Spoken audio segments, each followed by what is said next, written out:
நாள் முன்னாடி நான் கொடுத்துருந்தேன் ஐடி ஸ்டாக்லாம் வந்து ஒரு பெரிய ஈவெண்ட்டுக்காக ஏறப்போகுது அப்படின்னு சொல்லிட்டு. ஸோ அதே மாதிரி வந்து பார்த்தீங்கன்னா இன்ஃபோசிஸ் வந்து இன்னைக்கு 4% வரைக்கும் போயிட்டு 1.8%. என்னடா 1.8%க்குலாம் நீ வந்து பேசிட்டு இருக்கிய அப்படின்னு நீங்கள் நினைக்கலாம். விஷயம் என்ன அப்படின்னா ஒரு மாசமா டோட்டலி டவுன். ஓகேங்களா? ஸோ ஏஐ கிராஷு அப்படி இப்படின்ட்டு. இப்போ ஏன்னா எப்பவுமே ஒரு டெக்னாலஜி உள்ள வரும்போது ஒரு டெக்னாலஜின்றது ஒரு சைடா வந்து அடி வாங்க தான் செய்யும். ஃபார் எக்ஸாம்பிள் கம்ப்யூட்டர்ஸ் உள்ள வரும்போது கவர்மெண்ட் எம்ப்ளாயீஸ் அண்ட் கவர்மெண்ட் சைட்லேருந்து என்ன பண்ணாங்கன்னா ஸ்ட்ரைக்லாம் பண்ணியிருக்காங்க. 1980s இதில் நடந்திருக்கு. சரிங்களா?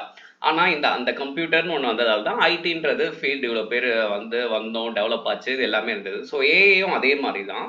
பட் வந்து ஒரு லேயர் ஆஃப் ஜாப் வந்து போக தான் செய்யும். பட் அங்கேருந்து நம்ம ஸ்விட்ச் ஓவர் ஆகுறது, டெக்னாலஜி வர வர நம்ம ஸ்விட்ச் ஓவர் ஆகிறது நம்மளுக்கு நல்லது. ஸோ அதுக்கு என்ன காரணம் அப்படின்றத நான் சொல்லணும்ல.